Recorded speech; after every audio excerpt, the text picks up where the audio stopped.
이제 80평생 살아오신 건데 어떤 사람들을 조심해야 할까요? 저는 제일 싫어하는 사람이 밥 먹자고 자꾸 쫄르는 사람. 이제 우리가 살아가는 것은 살기 위해서 밥을 먹는 거지 밥 먹기 위해서 하는 건 아닙니다. 어떻게 돈 벌을 건가, 어떻게 거둬먹을 거릴 건가, 그게 문제가 아니고 보고 싶은 걸 어떻게 해결할까, 저는 그게 문제였어요. 오랜 세월 살아오시면서 많은 사람들 만나셨잖아요. 사람들 만날 때마다 이 사람은 참 괜찮은 사람이구나. 첫째, 눈이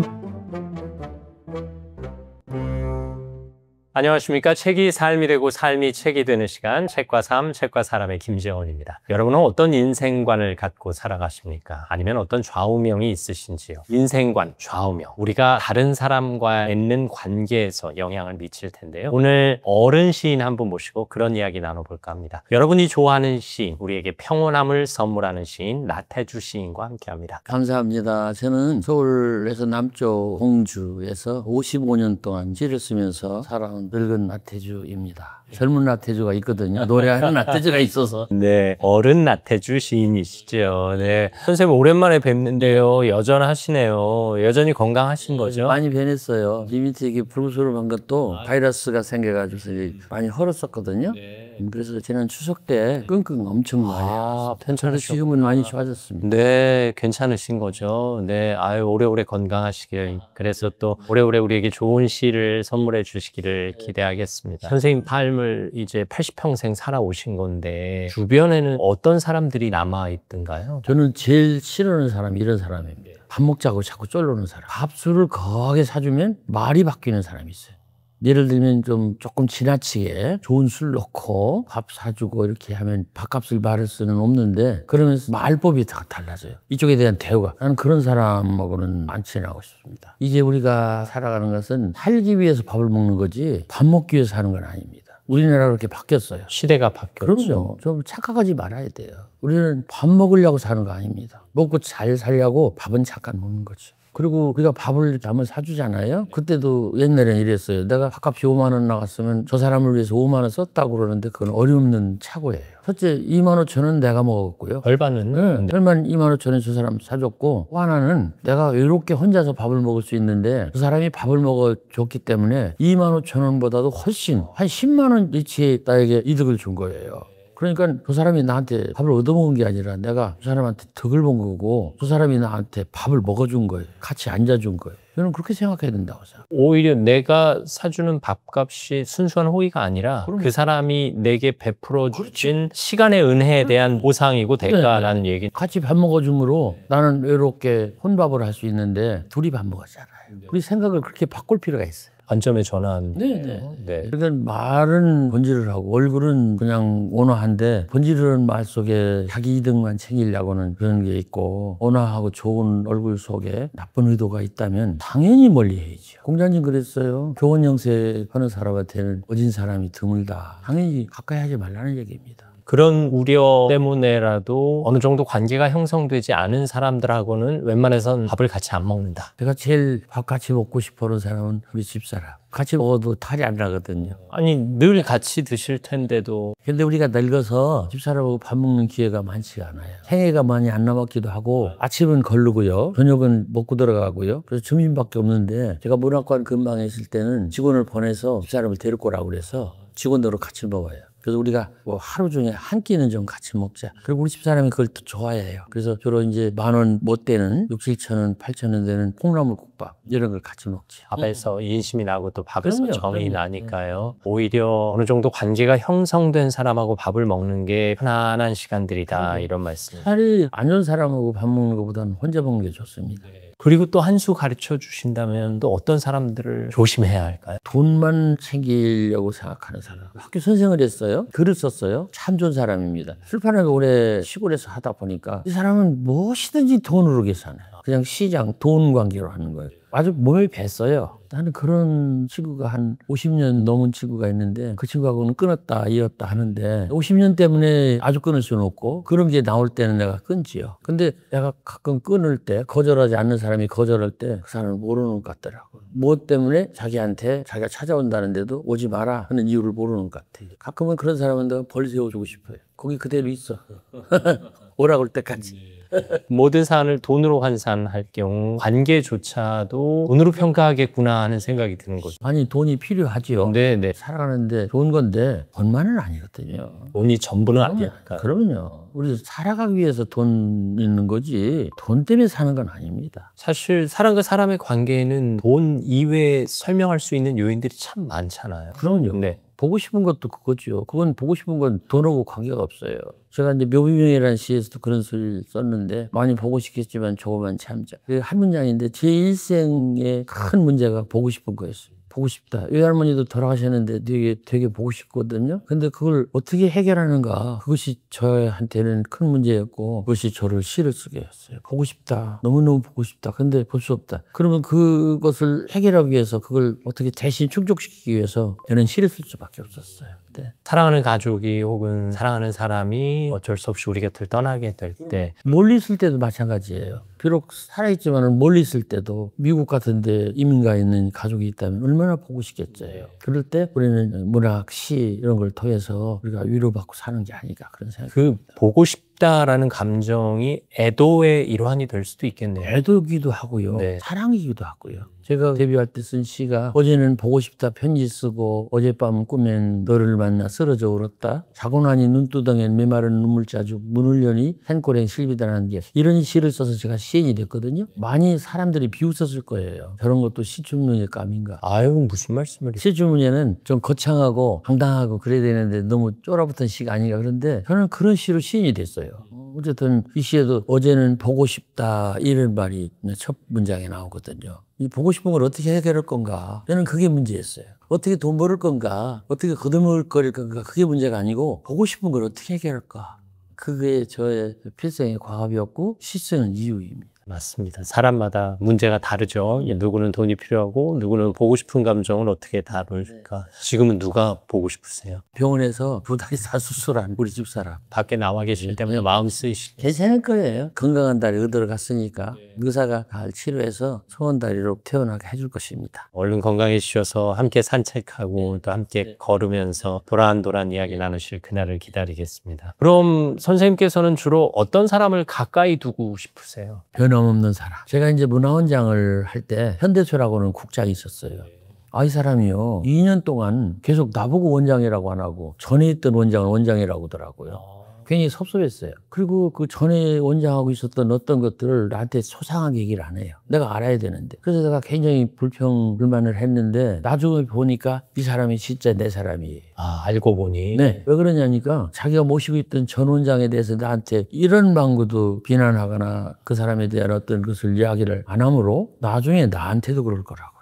이거 있습니다. 적장이 목을 베갖고 온 부하나 그 병사한테는 절대로 글을 크게 쓰지 않습니다. 왜? 애목도 배가할 수 있으니까. 언젠가는. 네, 그럼요. 그래서 저 사람한테 배반하는 사람은 나한테도 배반할 수 있어요. 남 집안 얘기를 자꾸 하는 사람은 내 얘기도 가서 한다고요. 그래서 이런 사람은 가까이 안 하는 게 좋습니다. 그래서 휴면은 불평했는데 그렇지 내 사람이 돼서 밤에 내가 코피가 나서 급할 때 누구한테 전화를 할까? 현대소한테 할 겁니다. 왜? 자다가도 일어나서 차 몰고 나한테 올 테니까. 그게 내 사람이에요. 그분의 진심을 아시고. 그러면요. 이렇게 서로 뒷말하지 않는, 변하지 않는 그런 사람이 좋지 않을까요? 전임자의 이야기를 하지 않음으로 인해서 내가 물러났을 때 내 이야기도 하지 않을 것이다라는 확신. 예. 그리고 제가 또 가장 친한 여자분 하나는 이 아파트에 참 친한 사람 내 집 가정 얘기를 나한테 소상하게 하더라고요. 내가 알 필요도 없는 얘기를.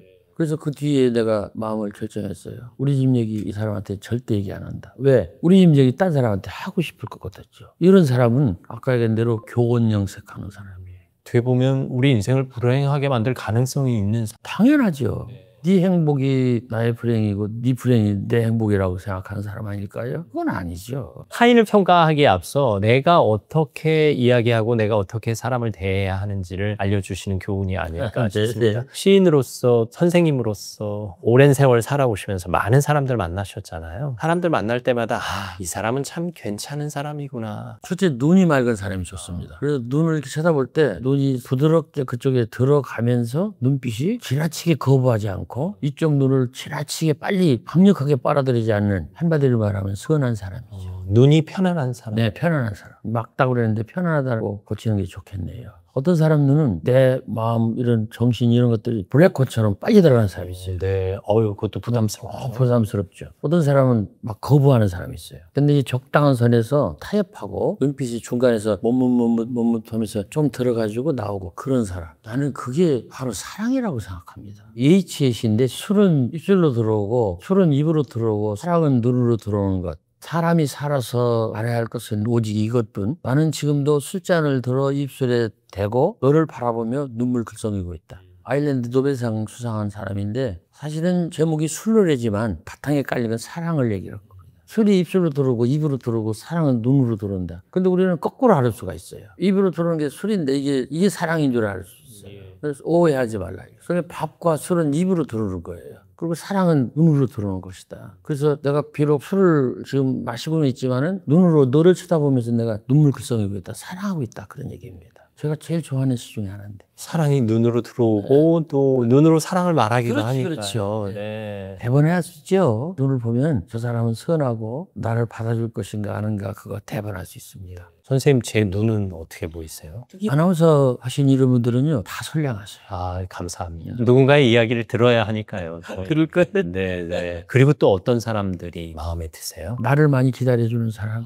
저는 우리 집사람이 그래요. 그게 정말로 신뢰가 아닌가. 나에 대한 신뢰도 되고 자기에 대한 신뢰도 되고. 저도 때때로 누군가를 기다려주고 싶습니다. 움직이지 않고. 제가 이제 이사를 안 가는 것도 아마 그런 생각이 들 거고. 어떤 사람은 이런 사람도 있어요. 누군가가 죽었는데 이사를 안 가는 거예요. 갈 수 있어도. 근데 그건 무슨 소리냐면 죽은 사람이 그 영혼이 찾아왔을 때 내가 이사를 가면 못 찾아올까 봐서 참 마음이 아프죠. 죽은 사람을 지극하게 사랑하는 마음으로 그 사람이 찾아왔을 때 내가 딴 집으로 이사 가거나 해전에서 살다 서울로 왔으면 몰라가지고 그냥 다시 돌아갈까 봐서 영혼이라도 우리 집에 올 때 아 옛날 집이지 하고 찾아올 수 있도록 뭐 그런 건 아닌데 물리적으로 찾는다 못 찾는다를 떠나서 망자를 그리워하는 마음이죠. 네. 그렇죠. 마음이죠. 아 그런 마음은 참 마음이 아파요. 선생님 말 한마디 한마디가 그 말씀 속에 시가 들어 있어서요. 나는 이런 얘기를 하면서 조금 내가 울고 싶어요. 아, 네. 울고 싶고 마음속에서 그리운 사람, 보고 싶은 사람 이게 많이 떠오르고요. 아까도 얘기했지만 근데 필생에 가장 어려운 거는 보고 싶다 했어요. 보고 싶다. 이걸 해결하기 위해서 시를 썼습니다. 어떻게 보면 인생에서 기다림은 삶의 작은 원동력이 아닐까 싶기도 그렇죠. 운동력이기도 하고 다른 사람을 도와주는 응원이기도 하고. 누군가 나를 기다리고 있다라는 사실이 나를 향한 응원이네요. 예, 나도 그렇고 그 사람도 그렇고 서로의 응원이 아닐까. 내가 누군가를 기다림으로 내가 삶의 원동력 이런 거 생길 거고요. 그 사람한테 내가 기다려줌으로 너도 잘 살아라. 뭐 그런 것도 되지 않을까. 일상의 단어들로 쉬운 표현을 하신 건데 이게 왜 이렇게 마음을 흔들죠? 저는 시의 원동력이 기다림 아니면 그리움, 사랑 그런 것들이 아닐까. 그 그리움, 사랑, 기다림 여기에는요 결핍이 들어있어요. 부족한 것이 들어있어요. 그리움도 내게 있었는데 그것이 빠져나갔을 때, 사라졌을 때, 상실됐을 때 그걸 채우고 싶어서 그리워하는 거죠. 보고 싶다는 감정이 결핍으로 그러면 결핍이 시작되는 거죠. 그리움, 보고 싶다. 사랑도 사실은 내 속에 없는 것을 저 사람이 갖고 있을 때 사랑으로 바뀌는 거죠. 대강 보면요, 사랑하는 사람들끼리 남녀 관계도 약간 반대로 만나는 경우가 있습니다. 내가 조금 소심한데 여자분이 좀 적극적인 여자분이 있으면 그게 좋을 때가 있어요. 내 속에 있는 부족한 부분을 저 사람이 갖고 있으니까. 그래서 이 세상, 인생 여기에 중요한 그 에너지 중에 하나가 결핍이다. 그래서 이 결핍을 채워가는 과정 인생이 아닐까 그런 생각이 들어요. 제가 시인을 사랑한다는 건 시인을 내 마음에 담고 싶고 내 안에 부족한 시의 언어들을 담고 싶은 마음인 거네요. 눈 얘기하시니까 떠오른 시구가 하나 있어요. 보고 싶은 마음 호수만 하니 눈 감을 수밖에. 그러시죠. 정지영 선생의 호수라는 시인데 그 시를 외우신다. 정지영 선생이 시를 참 많이 쓰셨어요. 긴 시도 있고 향수라고 하는 그 노래 부르는 그런 시도 있고 그런데 이 호수가 제일 좋은 시입니다. 첫째 짧아서 좋고요. 그리고 내용이 아름다워서 좋고요. 그리고 남녀노소를 불문하고 다 할 수 있어서 좋고요. 그래서 정경 선생은 동의 안 하실 거예요. 왜 그러냐? 왜요? 다른 시가 더 있는데 그런데 우리가 볼 때는 그 시가 제일 좋습니다. 맞습니다. 눈을 감고 나면 내 눈이 호수만해지는 그런 느낌을 갖게 되니까요. 참 훌륭한 시예요. 네. 많은 사람들이 사랑받고 싶어 합니다. 사랑받고 싶은 마음에 타인을 배려하고 타인을 사랑하기도 하는데 먼저 나를 사랑하는 것이 사랑받을 수 있는 비결이 아닐까 싶은데 이게 어려워요. 어렵습니다. 네. 어떻게 나를 사랑할 수 있을까요? 자기를 용서해야 돼요. 네. 아유. 용서를 못 해요. 우리 집사람도 50대 때 자기를 막 원망하더라고요. 우리 딸 아들은 그냥 됐는데 대강구리 여성분들이 그런 때가 있어요. 50대 60대 되면 나의 존재감이 없어서 나는 뭔가 그래갖고 자기를 막 그냥 학대하고 자기한테 함부로 하더라고요. 그게 이제 바로 사랑하지 못하는 것인데 그런 때 용서했으면 좋겠어요. 그리고 작은 성취에 대해서 자기를 칭찬하고 자기를 위로해주고 더 성취가 있을 것이라고 자기한테 격려해줬으면 좋겠어요. 그러면 자기를 사랑하게 될 것이고 그런 사랑이 다른 사람에게도 흘러가지 않을까. 먼저 나 자신을 용서하고 나의 작은 성취에도 나를 응원하고 격려하고 축하할 수 있는 너그러운 마음이 나를 인정해야 돼. 나를 인정하고 나를 용서하고 그렇게 해야지 그게 안 될 때는 타인을 사랑한다는 건 어림없죠. 선생님 이번 시집 필사 어른이 되는 시간에도 사랑받는 사람이라는 시가 있습니다. 내가 너 많이 사랑하는 줄 너도 알지. 어떤 경우에도 너 자신을 아끼고 사랑하기 바란다. 곱고도 여린 너의 몸과 마음 상할라 지칠라 걱정이란다.